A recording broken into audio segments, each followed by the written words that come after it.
tonight we're going to talk a little bit about some of the specific disabilities that we may encounter in our adventures in assessing and working with folks who may require AAC. Probably the most common diagnosis that you're going to encounter is cerebral palsy, or CP. You recall that is what Leanna contends with. She has cerebral palsy. It's a neuromotor disorder. It's not considered progressive from the standpoint that we don't see the person and their physical condition deteriorating over time like we might see with something like muscular dystrophy or MS or spinal muscular atrophy, one of those conditions.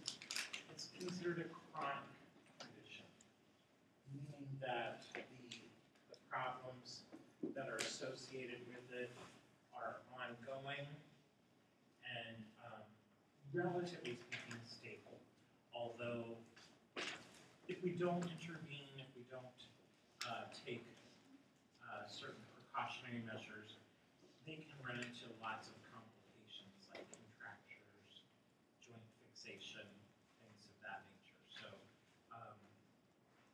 a lot of work needs to be done to prevent complications, but the condition itself is not progressive.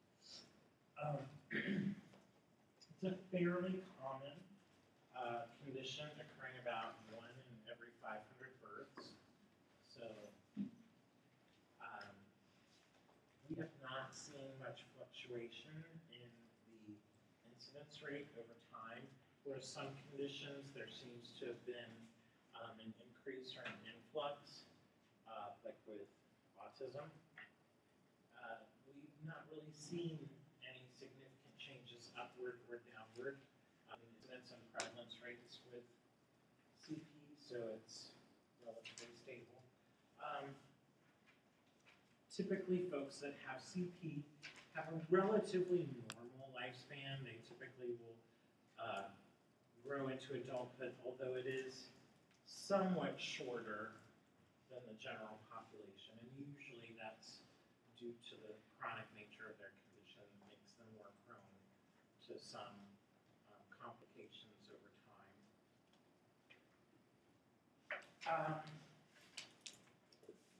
It's often associated with premature birth, and about half of those cases, the baby has a stroke. They have a brain bleed, a hemorrhagic stroke. In full-term kiddos, something happened during prenatal development in about a third of the cases, where just something happened and their brain just didn't develop normal in the MCP. Nearly half of the cases have no known cause. Leanna's case, obviously, there's pretty clear indication that medical procedures were performed repeatedly that should not have been, that weren't designed for that, and medical procedures that should have been implemented were not, and as a result of that medical incompetence, she had brain injury. And so if that makes it easier to wrap your brain around, just think of CP as a brain injury that occurs before, during, or somewhat immediately following birth. Because technically if a child suffers some sort of a brain injury that results in motor impairment prior to about the age of 18 months, they will still consider it CP. I never realized that. I always thought it had to have happened before or during the birthing process. But technically, by definition, neurologists will say they'll go out to about 18 months of age. So for example, if you have a shaken baby,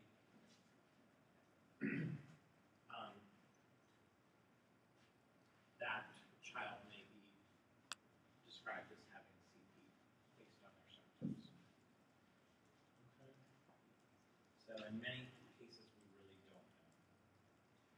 always describe CP in terms of the type of motor impairment that they have and in terms of the location. So what part or parts of the body are being affected and what types of symptoms are they displaying. That's going to determine how we describe it. So are they showing spasticity, where they have increased muscle tone? Are they having flaccidity, where they have low muscle tone?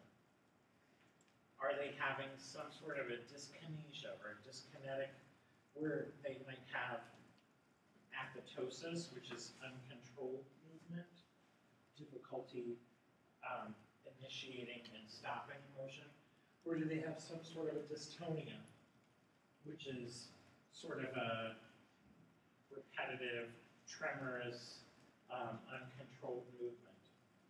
They could have ataxic symptoms where they have poor coordination and movement, or they could have mixed, where they have some combination of two or more of the others. And then we describe the location. Are they hemiplegic, meaning that one whole side of the body is affected? Are they paraplegic, where the lower extremities are involved? Or diplegic, where it's just the upper extremities involved? Or is it quadriplegic, because all of the extremities are involved?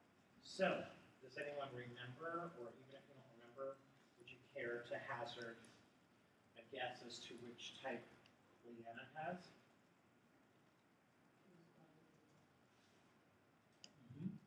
And then what type?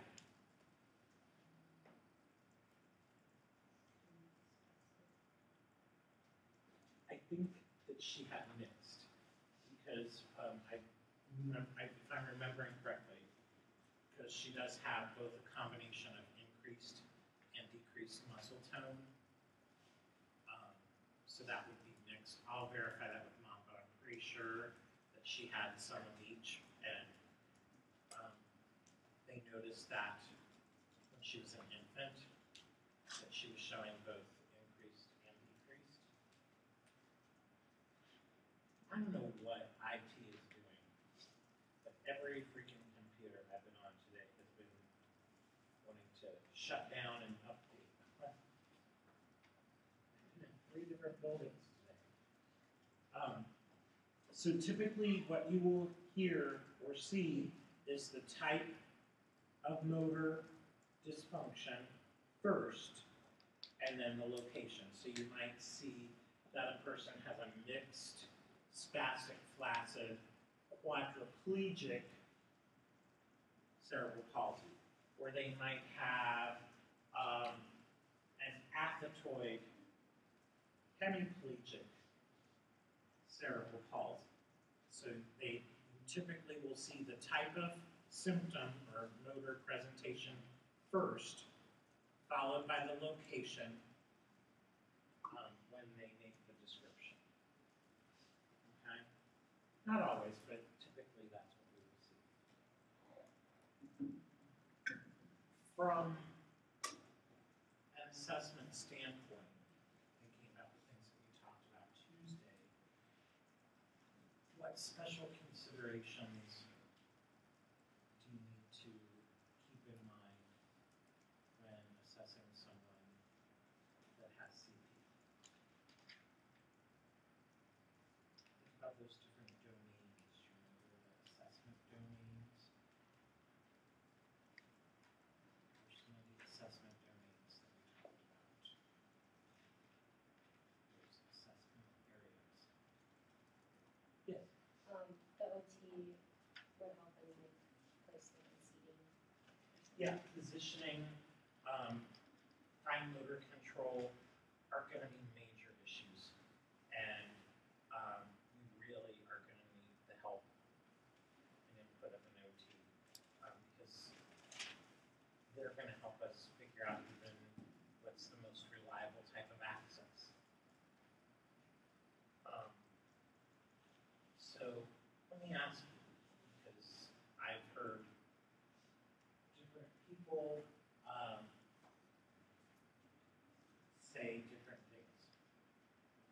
know that if a patient is, well, what's direct selection as an assessment?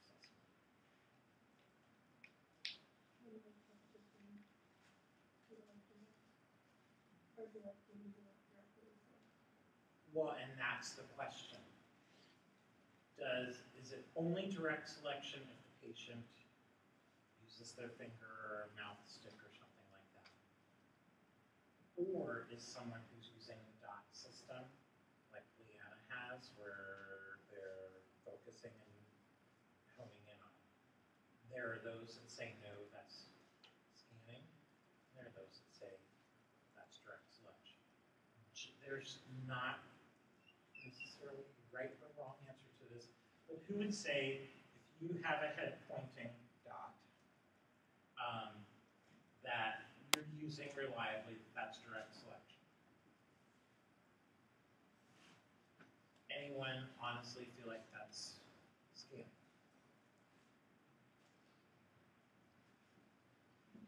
Yeah, I agree. I don't know that we're right or wrong, but I've heard an increasing number of people referring to that as scanning. And to me, they're directly picking what it is that they want. So just because they're not physically touching it, to me, because those same people that I hear say this have no problem where if they have a head pointer or a mouse stick and they're using that it's direct selection. So if the device is designed in such a way to read where it is that dot is focusing, then why is that not direct selection?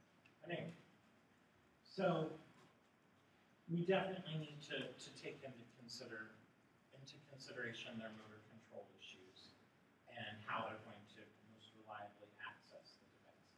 And our friends in OT are really going to help with that. What about, bless you, by the way, whoever that was. What about cognition?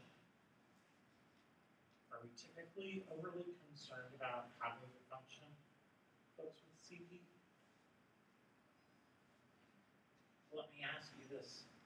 In all of the video clips that we have seen, and in our live individual that we had here, did any of them have marked cognitive impairments? You know, think about the guy who coordinates his schedule of friends to help him so that he doesn't need, around the clock care. Think about the young lady that was in college, so obviously she must not be too dull because she's in college. Leanna, typically folks with CP have very typical, normal, average to above average intelligence. They have motor issues that are interfering, but cognition is usually intact. So we don't typically have to be overly worried about that. Now, you're not going to screen, make some observations or comments, but, and certainly if you have concerns, you're going to make a referral. Who would you refer to if you have concerns about cognition?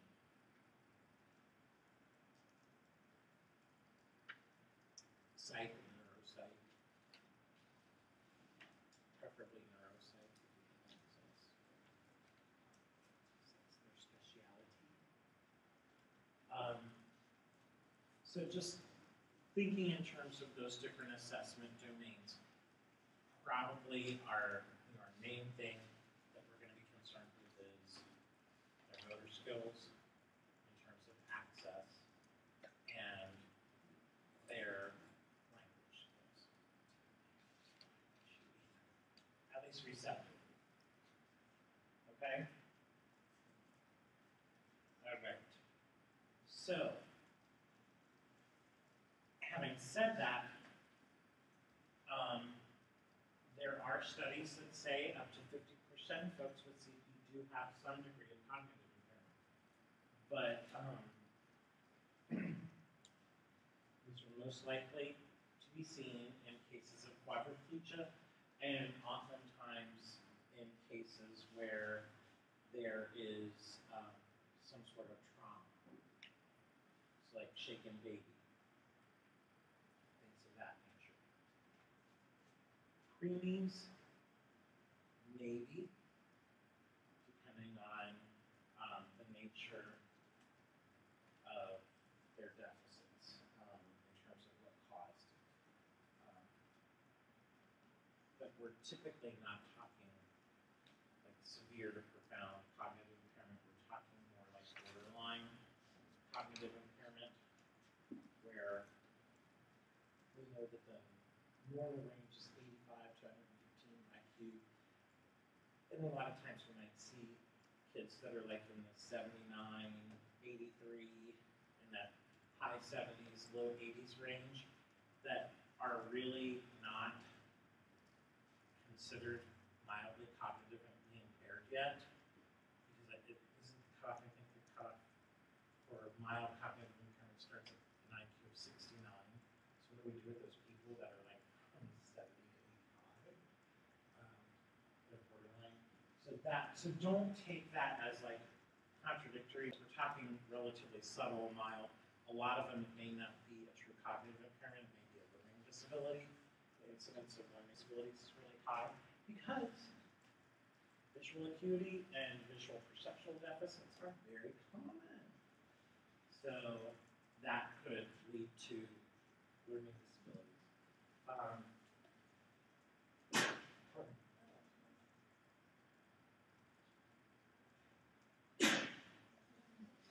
There's usually 3, but I think I'm done. Sorry about that.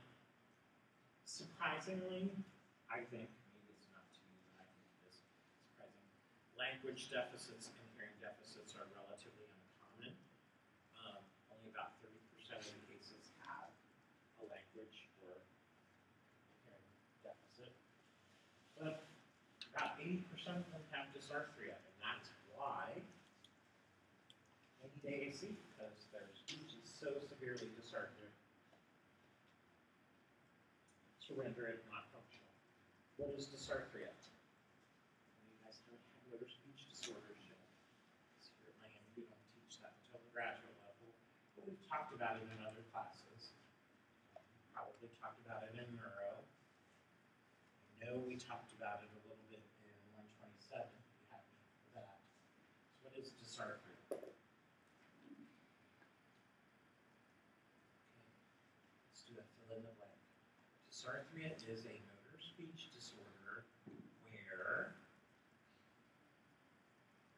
muscles are or are not impaired. Muscular activity is impaired. As opposed to apraxia, where it's a motor speech disorder where muscular activity is not impaired. So with dysarthria, there's impaired muscle function. Whether it's weakness or incoordination, it's there. So their speech is often very labored. It is very difficult to understand, meaning very consistent types of errors, as opposed to folks with apraxia that make very inconsistent, unpredictable errors because there's a short circuiting of the signal between the motor strip and the articulators. In this group of folks, it's the motor strip and or the brainstem that is, or the cerebellum, combination of all of those, that's involved that renders muscle movement abnormal. Okay? And then about half of the cases, not quite half, have some sort of a seizure disorder. Better care about that.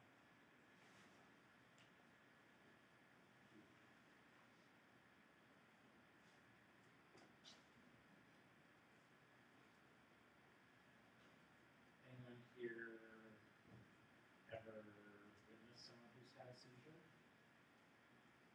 What would they like afterwards? Kind of out of it?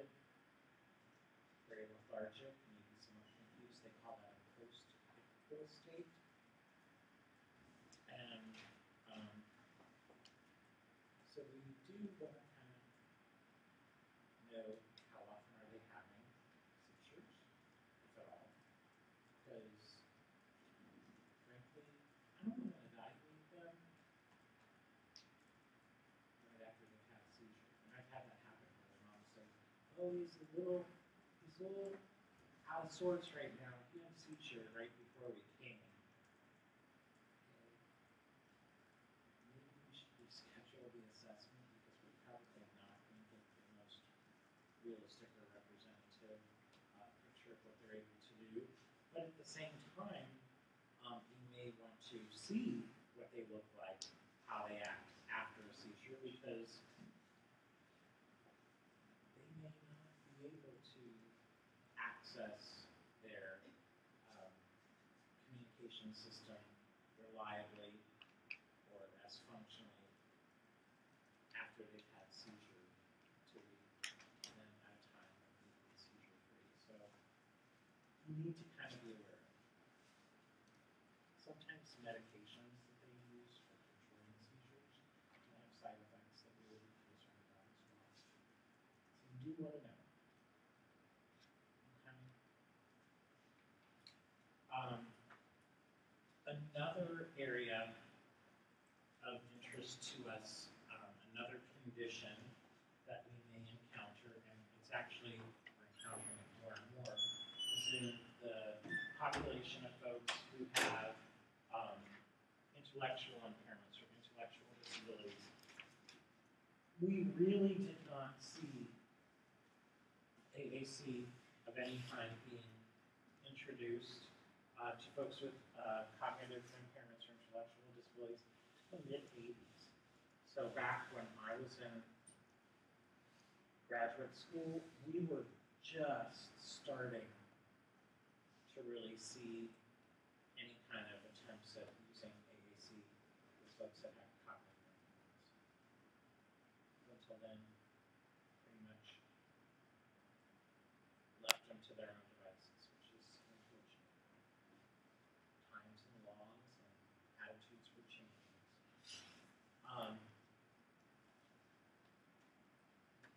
We have to consider when we are assessing these folks, though, what's realistic.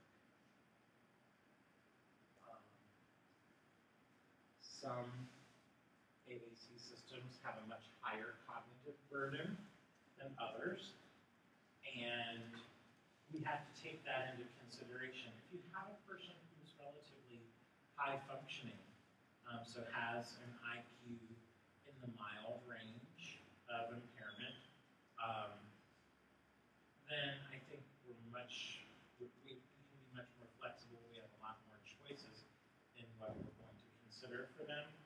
But once we start getting into the moderate, the severe, and profound ranges, I think we're much more limited. Maybe to something like a picture exchange, maybe an eye gaze. But if we're in that mild or that borderline category, then I think we have a lot more choices. Depending on severity, it's not an uncommon condition. Between 1% and 3% of the population, depending on severity. What percentage of the population stutters?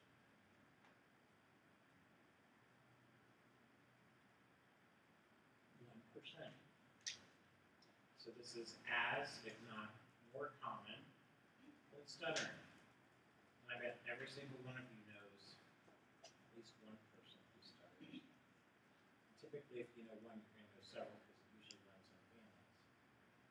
Like my wife's father, his brother, their father, before he passed away, and two of her cousins.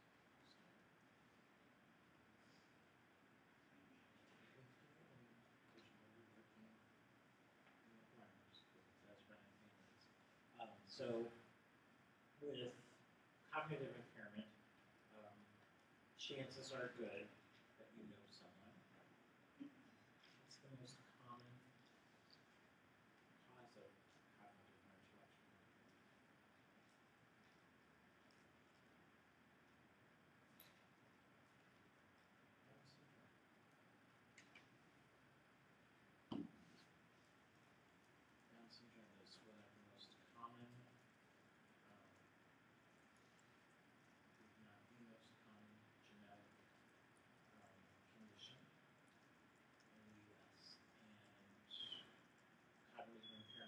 some degree is frequently associated with it, not always.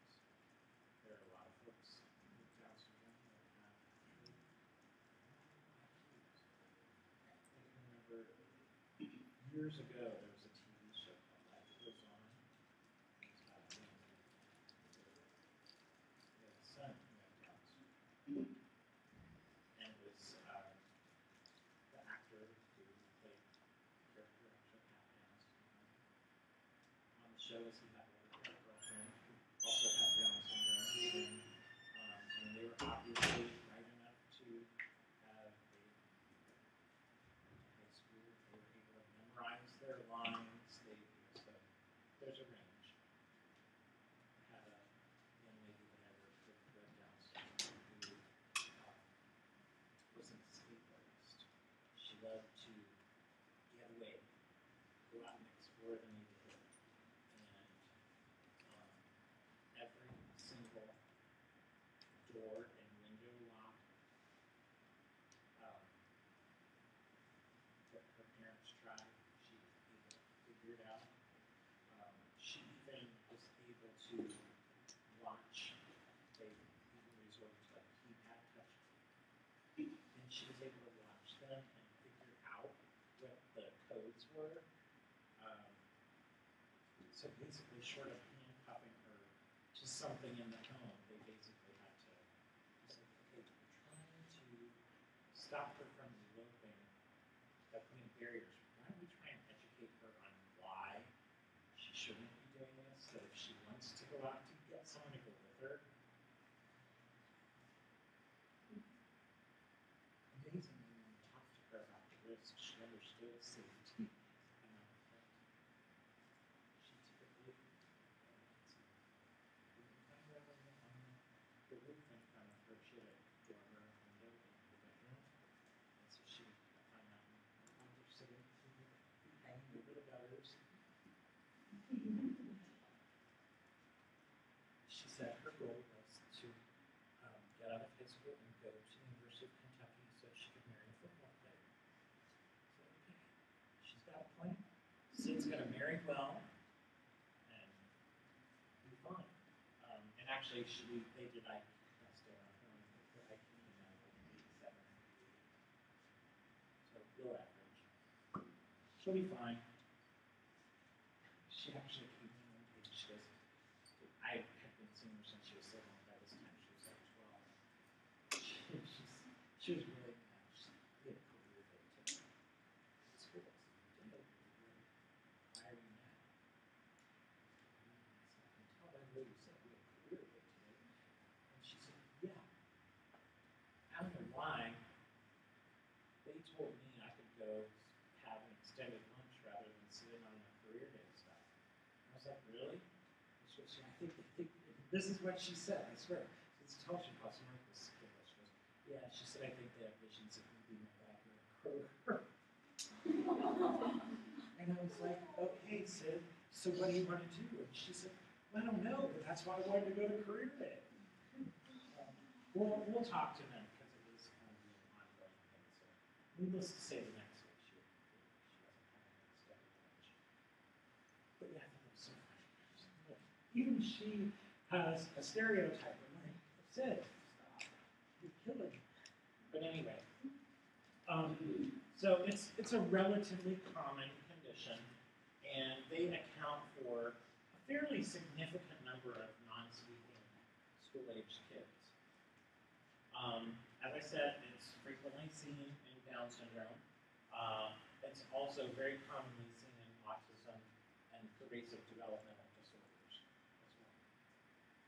Which actually, I think, they did away with Asperger's. I think they did away with PDD as well. I think Asperger's and PDD are now all. I know Asperger's is one, and then PDD is also now under autism spectrum disorder. So, with these folks, motor skills are often not as significant of an impediment or significant of an indicator of what type of system we're going to use. Normally, they don't have quadriplegia. Normally, they might have a little bit of fine motor control issue, they might have a little bit of inflammation, but it's usually not enough to interfere like with direct selection, for example, or a gestural system. But depending on their level of cognitive impairment, we may really have to spend some time in that domain trying to figure out what's going to be the most appropriate type of system for them. What would you do if you had, say you had a kid with Down syndrome who was somewhat dysarthric and difficult to understand? Maybe had a mild cognitive deficit, even a moderate cognitive deficit. Recommend for them.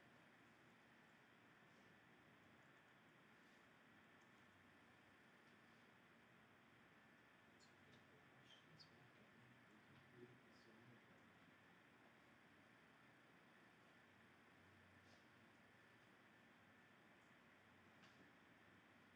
Is one of those eggs, like not tablet, one of the ones that are Okay. encased, Okay. and then just make bigger and bigger to begin with.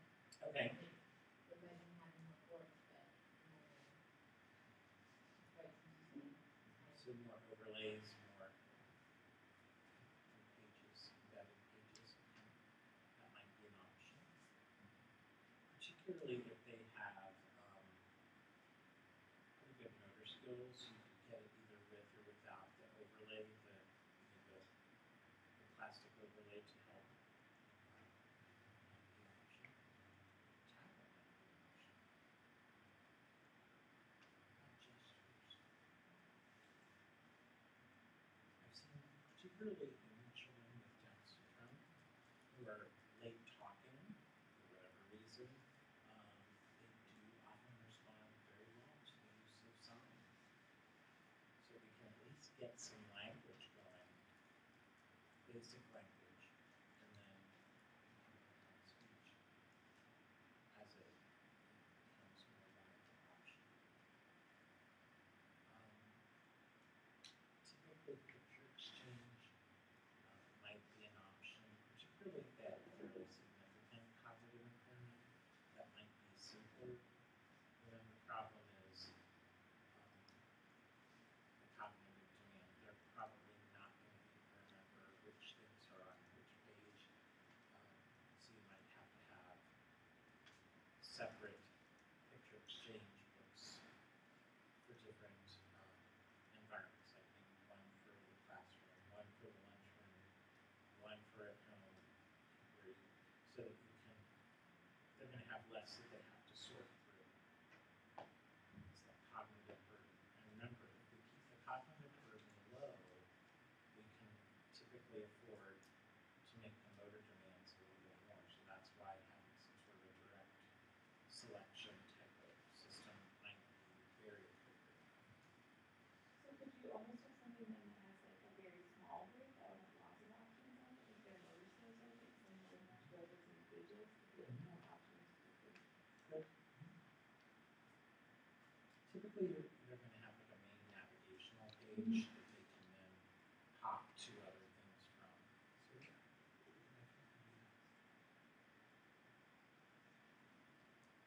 But again, every type of condition that we work with is going to have different assessment domains that we're going to have to really be mindful of.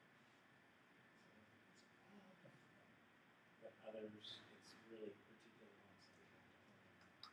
Obviously, we're always going to be concerned about language skills, receptive and expressive language skills.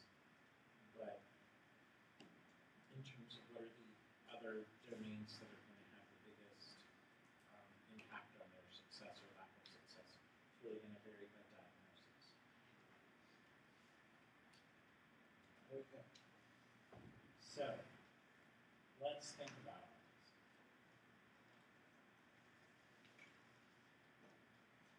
We have a kid who's on the spectrum.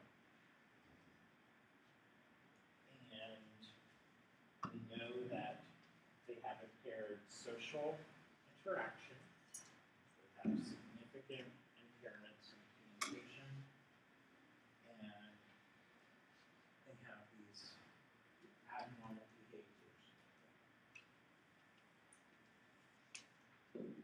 When should we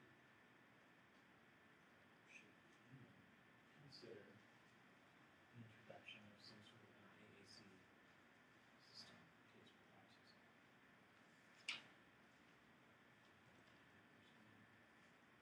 Kind of universal rule of thumb. I don't know if I know the universal measure of health, but I was just thinking if they aren't communicating in like any other like person to person method isn't working. Like if they're not engaged with like a picture board or something like that, then going back to another institution or what kids need. Well, to me, it's sort of like the question which came first, the chicken or the egg. Why is the child with autism not communicating? Is it because they lack the intent, the desire to interact with others, or are they not communicating with others because they don't have a reliable system for doing that? So, to me, I think that the time to introduce some sort of alternative is from the get-go, because maybe that is how you build communication intent. If they don't have any desire or need to communicate, they're not going to. It's sort of like when I ask you guys a question, everyone sits there, and I feel like I need to maybe get out a hanky and wipe drool off of their chins. It's not, you don't have the desire to communicate with me at that time. That's okay. But I'm just saying, at that time, you're not motivated. Maybe if I said, here's an oversized king-size Hershey's chocolate bar for the first person who answers, I might get more response. But then you all would be cursing me in the spring when you can't get into your nice dresses for graduation because I fed you too much chocolate. So I'm screwed one way or the other. It's a lose-lose situation for me.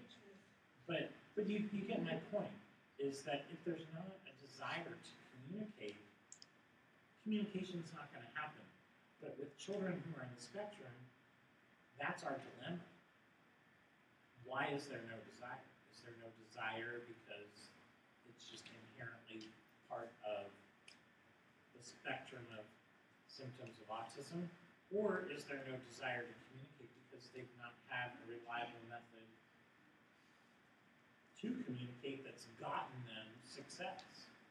So, what do we know about children on the spectrum? What are some things that they do well? We know they don't necessarily enjoy interacting with humans, but They like structure, they like technology, they like things. yes, they like stuff. So this is, and I guess for me, just because I've seen, for the longest time, picture exchange was the most common method because it's what we had. But since the advent of tablets and how kids on the spectrum do tend to particularly like gadgets and technology, to me it's almost a no-brainer that would be the first thing I would try. I think I would skip over PECs for any kind of picture exchange,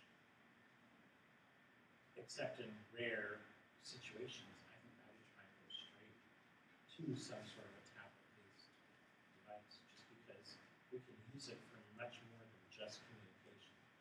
They can use it for learning. There's educational apps. They can use it for entertainment. Yes, ma'am. Have you seen a lot of situations in children with autism that, like, once they have the tablet, though, they, like, don't, like, get distracted and they don't want to do what you have planned for them to do necessarily?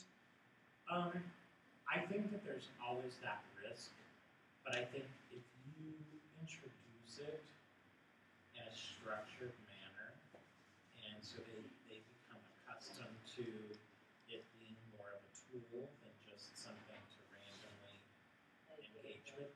And it's certainly not for everyone. We watched the video from 60 Minutes where they had the study that's going on in Canada, and they had the 3 teachers. Did we watch that? Yeah, with, We had the kid that loved opera, who knew the kid loved opera, and they were able to assess him, and his receptive vocabulary was like off the charts, and they thought that he was functioning like at a 2-year-old level. And so I think if we work and collaboratively introduce the technology in a structured fashion like that, where they get used to it being utilized in different capacities, I think that we have a better chance of not becoming just something that they perseverate on.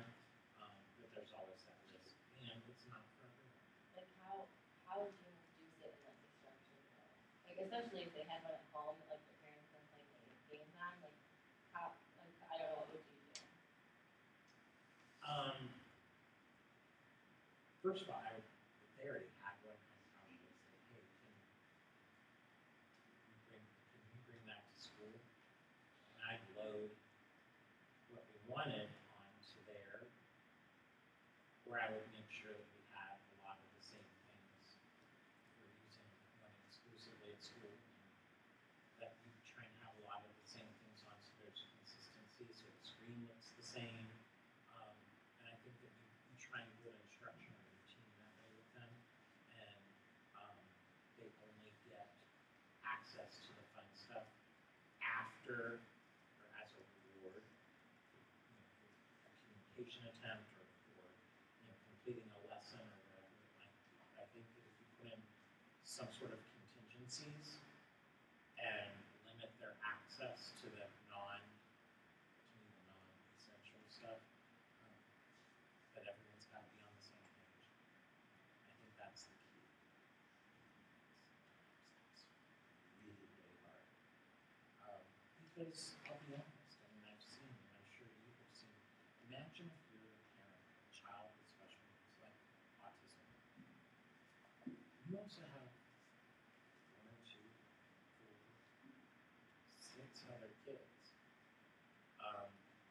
Suddenly you have this device that keeps your kid with autism engaged for hours on end. There are going to be days where it's a real temptation to just let that device babysit them so you can actually get other things done. And I'm not going to pass judgment on a parent that does that. But as a professional, it frustrates me because it kind of defeats the purpose. So, but that's, to me, I think that the potential benefits of using high-tech devices, particularly tablets for children on the spectrum, far outweigh the potential pitfalls, especially if we try and approach it together and we're all on the same page. And maybe we don't introduce all that fun stuff until after we've established a pattern. And I don't know, I'm not sure I have the answer, because most of the kids that I have recommended tablets for have problems other than autism. That's not my area of expertise, so I haven't really, I'd be very interested in Dr. Timur's take on tablet use with children with autism. And maybe with my experience doing some research related to apps, her expertise with autism, and she and I need to put our heads together and do a joint study. That might be really interesting. Goodness knows we now have enough iPads downstairs. Do we have like 10 or something? I think it's 8. 8. Yeah, so I mean, we've got that technology grant. I'd love to see them use more. Any of you stick around for grad school finish? Cool. Jesus.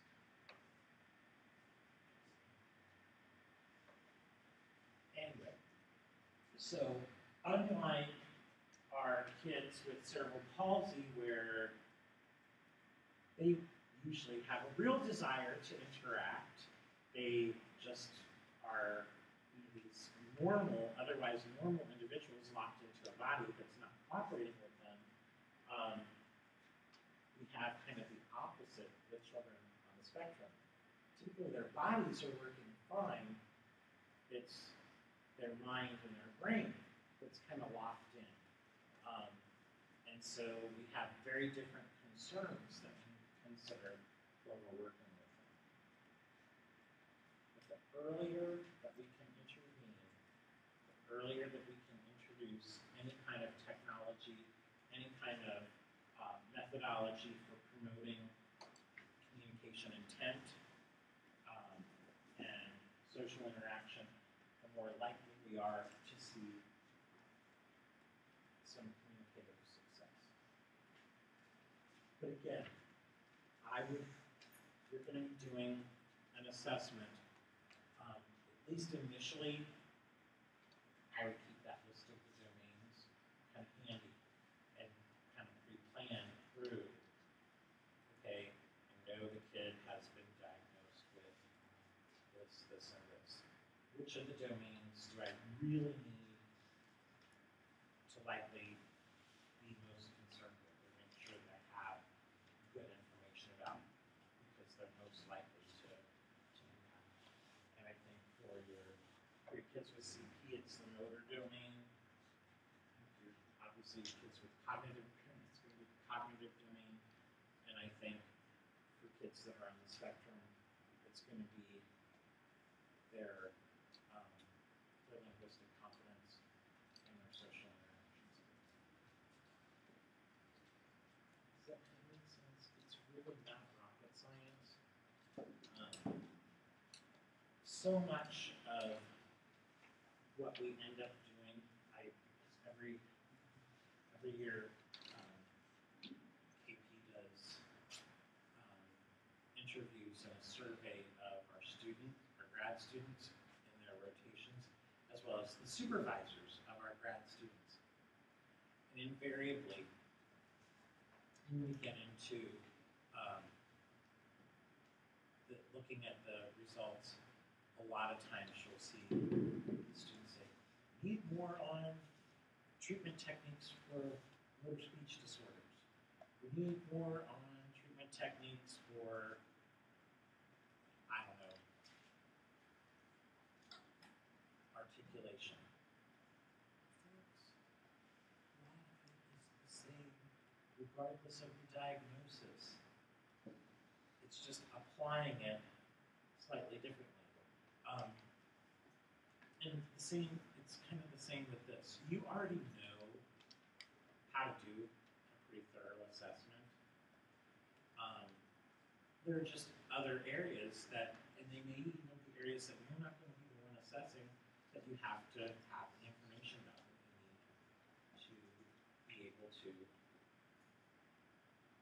apply that or take that and factor that into your recommendations. But I would kind of liken our kids on the spectrum and our CP kids as kind of polar opposites. Normal brain function, locked in body, versus normal body function and a locked in brain function. That helps you to think of that dichotomy. But we do know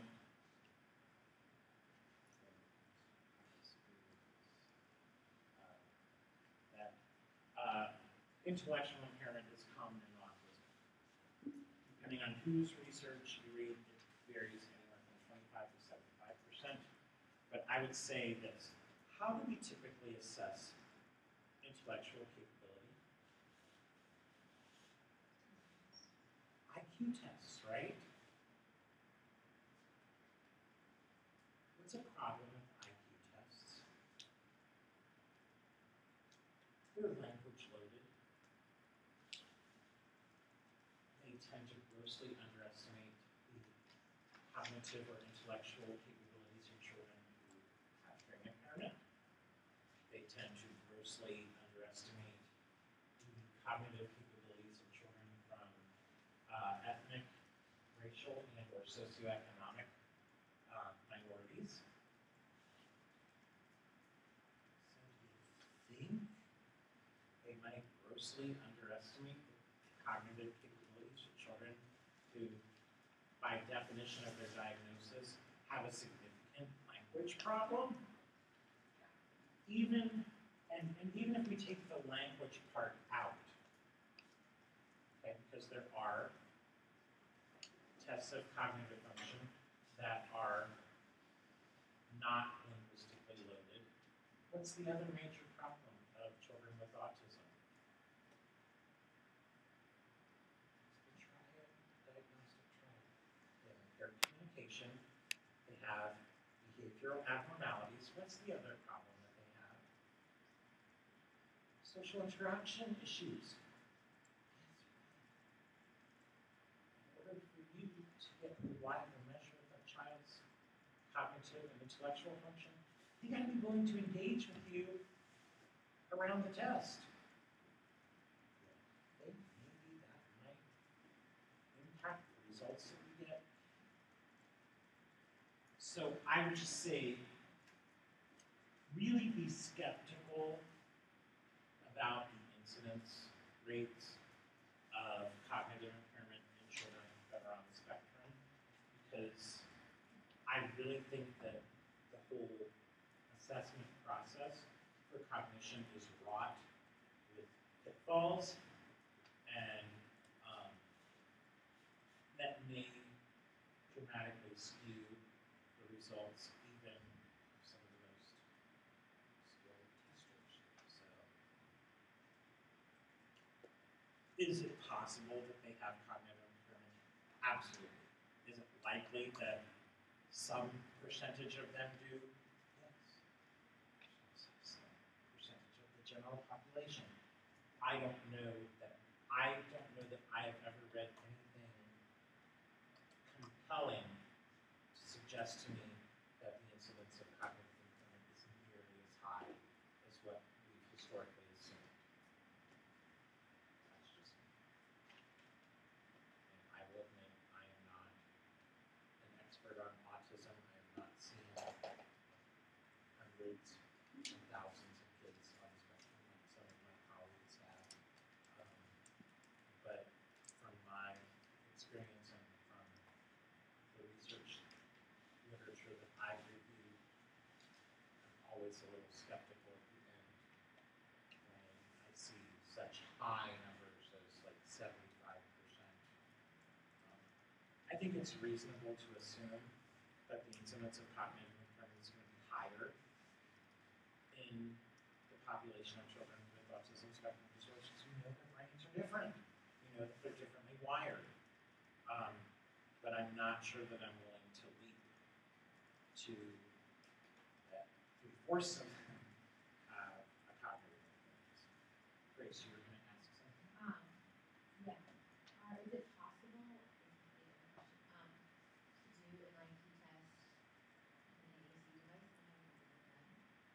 I'm sure that it probably has been. And if you think about it, because we saw, it's not a dumb question, it's a very good question. And again, thesis choice for someone down the road. But think about it, when we saw the video presentation and the male teacher was interacting with our little opera buff, he was giving a vocabulary test. He did an expressive or receptive, or both. I'm not sure. They just said he was doing, a vocabulary test with him. So I guess it was receptive because he had to point to the picture that corresponded to the word. So obviously, if we could do a receptive language test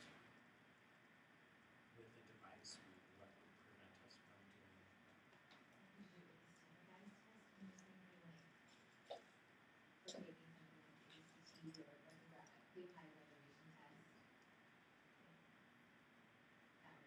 Or if it would have to be significantly modified, because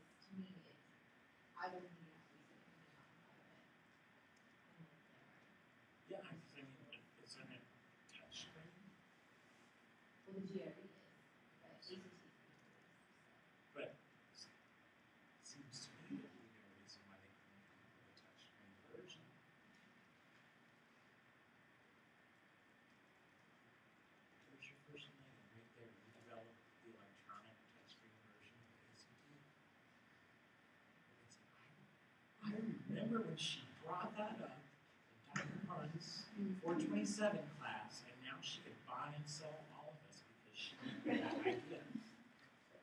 What were you going to say?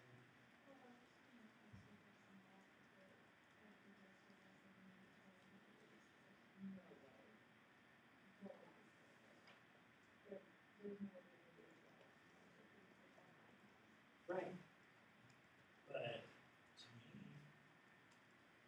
if that's what they need in order to be able to show what they're capable of, no. This is, I love it when you guys ask questions, but I'm going to throw a shoe at you the next time you say, this is probably a stupid question because the only stupid question is the one that you didn't ask. You should know that from me by now. Won't do that. The video of the girl who we saw at college. Uh-huh. I can't remember if she had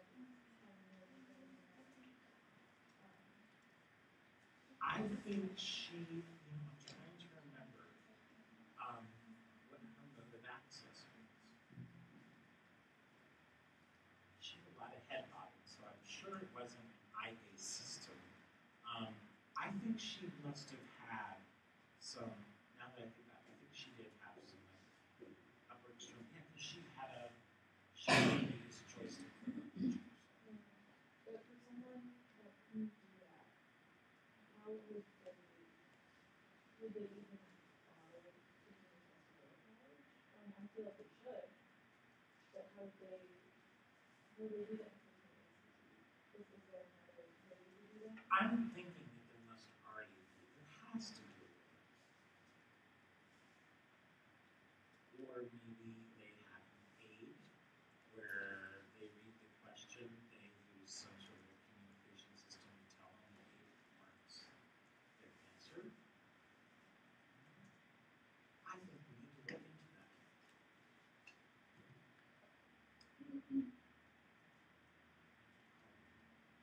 College testing board, isn't that? Business for the long run. They can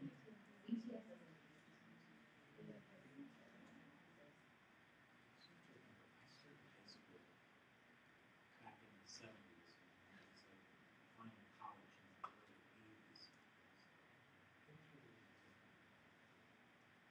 It just seems like we have so much important having standardized tests for not just for graduation, but for every next step. Right. Yeah, Is I mean, that it's, there has to be an Yeah. access point. I would think that there has to be some sort of accommodation that's kind of universal. You asked a very good question because now no one's ever asked me that before, and I hadn't really thought of it. If you guys are in that boat, I'm sure I'll take you to yeah, you would make sense you would do that. So, I'll see what I can find out. I'll throw in a hypothetical. I'm a speech pathologist. If I had a patient who uses a communication device and a touch screen, AAC All right. But keep in mind that particularly with kids that are on the spectrum, we have to figure out a way to get them to want to communicate. Because otherwise, as Nicole pointed out, they're just going to engage with this device as a way of stimming or as a way of keeping themselves entertained.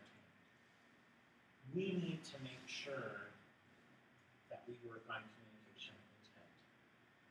And one of the things that I have found is that I'm no expert on autism, but the one thing that I did learn over time was that if I have not been able to observe a desire to communicate and interact with others, it doesn't matter what mode of communication I try,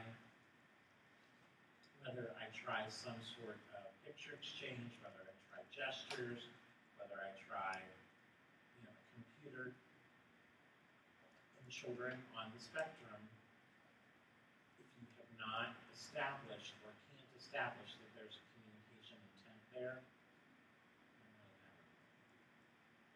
you're going to find yourself frustrated. And I have colleagues that say that, are you saying then that if they're not demonstrating clear communication intent, that you're not going to work with them? Well, no.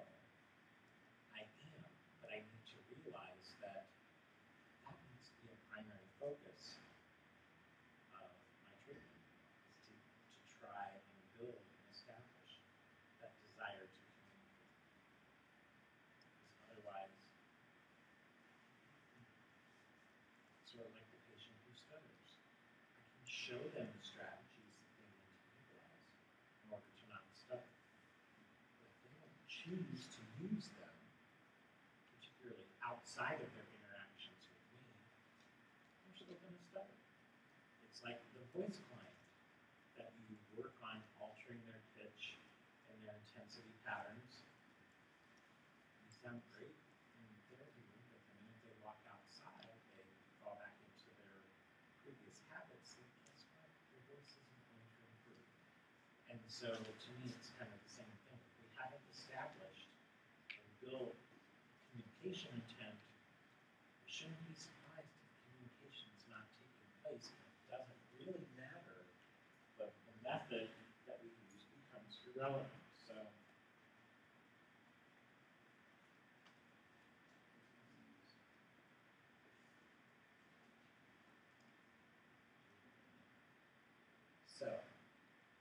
we've already kind of talked about this a little bit, but what are the main factors that you want to consider when you're assessing and making recommendations for someone on the spectrum?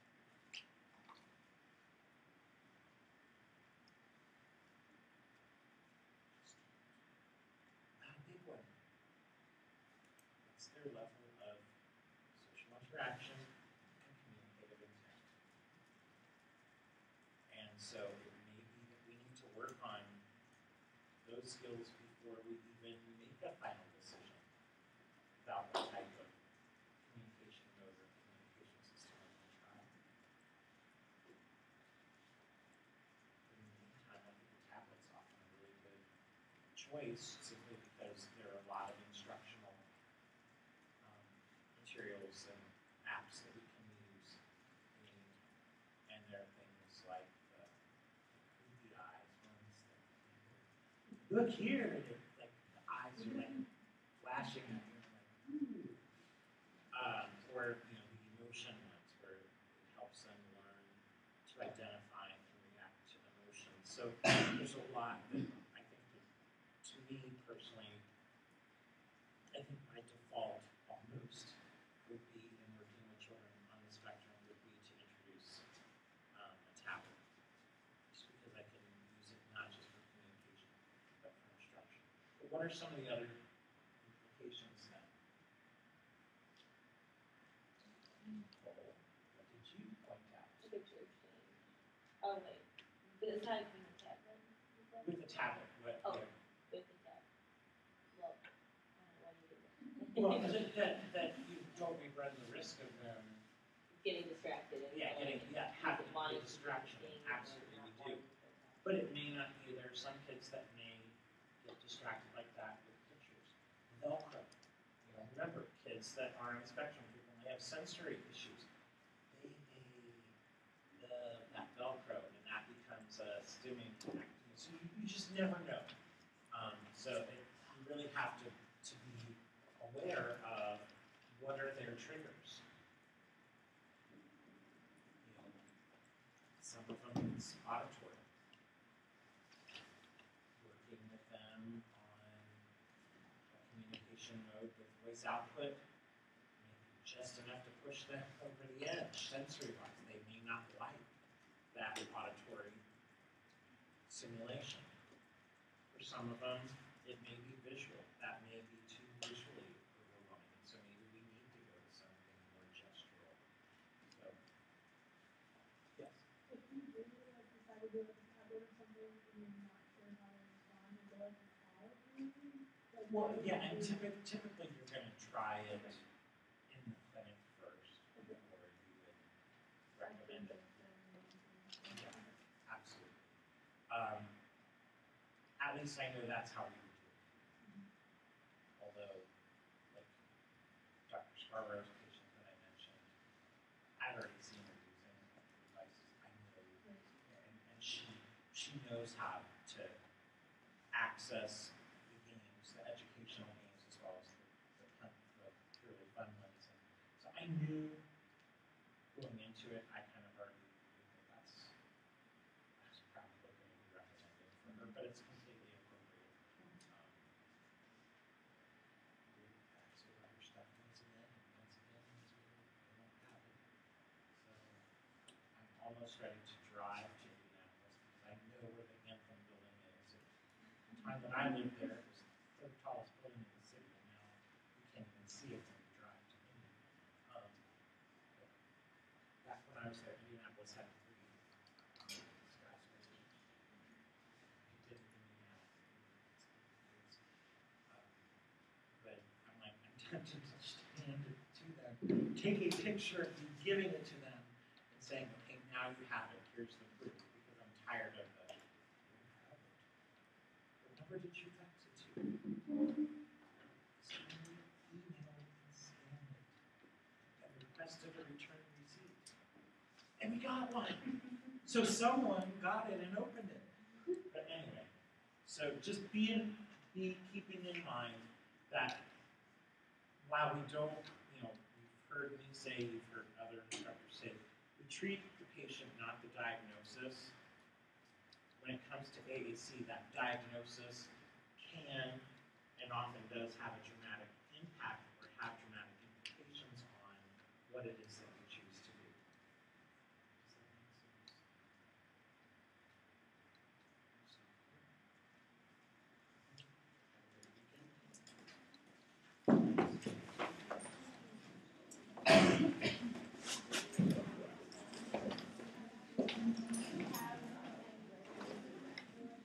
I have it. I can find out. She's coming back.